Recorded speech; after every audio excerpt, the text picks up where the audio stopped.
Jacques Bourgault, là, vous nous avez inquiété tout à l'heure, vous allez plus loin, là, vous dites, il n'y a pas juste le gouvernement, il y a l'État. Ben, l'État, c'est-à-dire les employés de l'État. C'est ça, les différentes hiérarchies de l'administration. Moi, je pose vraiment des questions. Est-ce qu'on n'est pas trop frileux dans la haute fonction publique par rapport au pouvoir politique? On n'a pas les embarrasser. On couvre des choses qui sont inacceptables.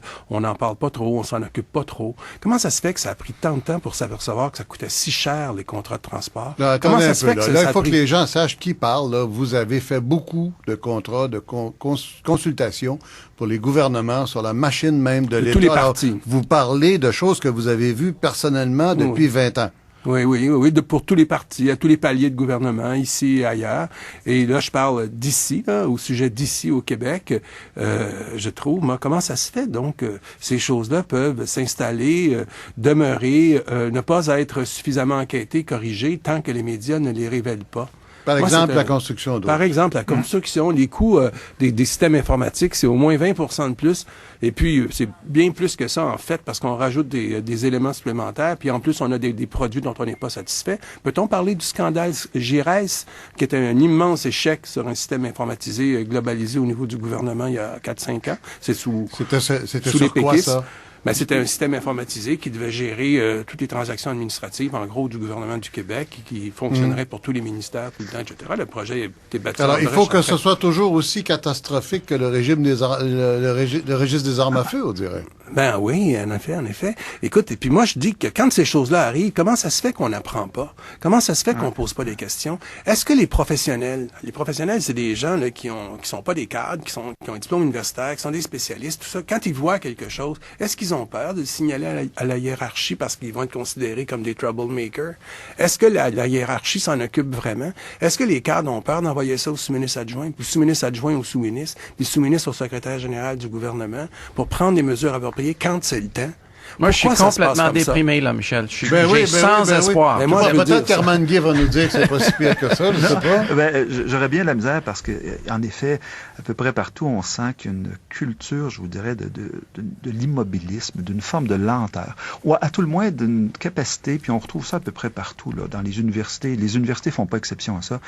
Une difficulté de s'auto-réguler, de tirer Sur quoi on peut compter les pharmaciens? Non, mais...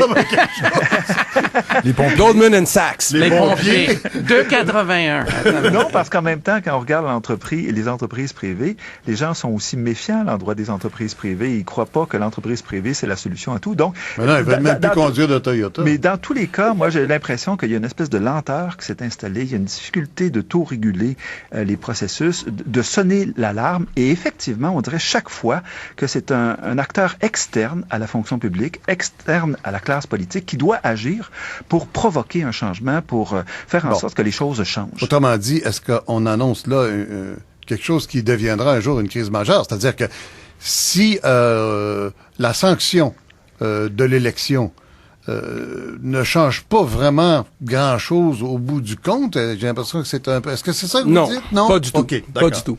Enfin. Je veux pas dire que c'est la sanction de l'élection qui change rien. Au contraire, ça change quelque chose. Je veux dire que les dirigeants politiques doivent affirmer un certain leadership, doivent se commettre sur des objectifs de saine gestion et doivent affronter, lorsqu'il y a des problèmes, l'opinion, puis dire, oui, garde là-dessus, ils se sont plantés et ça coûte ça, mais on a fait ces corrections-là. Plutôt que de cacher les évaluations de programmes parce qu'elles sont défavorables à des fonctionnaires ou au gouvernement, des fonctionnaires qui veulent protéger leur carrière, ou le gouvernement qui veut protéger sa cote, ou encore ne pas gérer la performance. Au gouvernement du Québec, la gestion de la performance, ça ressemble à une espèce de Macédoine, de petits empires bureaucratiques. Il n'y a absolument pas d'intégration là-dedans. Il n'y a pas de finalisation de la performance. Je peux continuer comme ça. Particulièrement à Québec? Ou c'est pareil à Ottawa? Non, c'est un peu plus Toronto? à Québec parce qu'on est frileux, on a peur.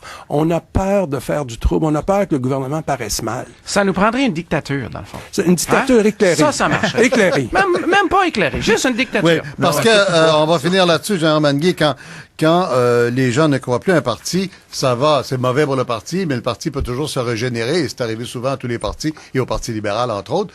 Mais quand les gens ne croient plus à la politique, là, on est dans une situation mauvaise, là, très mauvaise socialement. Et ce sentiment est d'autant plus fort que les années ont passé. On commence la 8e année pour les libéraux. Il y a une usure du pouvoir. Il y a un sentiment de lassitude. Probablement qu'il y a un système là qui est en train de se cristalliser, de se rigidifier et qui ont la difficulté donc à bouger. Et c'est là qu'on croit. Puis c'est pour ça que les Québécois pensent que ça serait souhaitable d'avoir un changement de gouvernement ou encore qu'à l'intérieur même du Parti libéral, il y ait des changements qui soient provoqués, il y a des réaménagements qui soient provoqués, qu'il y ait de nouvelles figures qui s'imposent ou qui tendent à émerger. Et je pense qu'il y a une recherche de nouveautés. Et en ce sens-là, moi, je crois qu'à moyen terme ou à long terme, c'est néanmoins la politique qui est la solution à la politique. La question éternelle, est-ce que Paul Sauvé aurait fait la Révolution tranquille? Voilà. Merci. Merci, Jean-Hermann Guy. Merci. Merci, Jacques Bourgault. Merci beaucoup.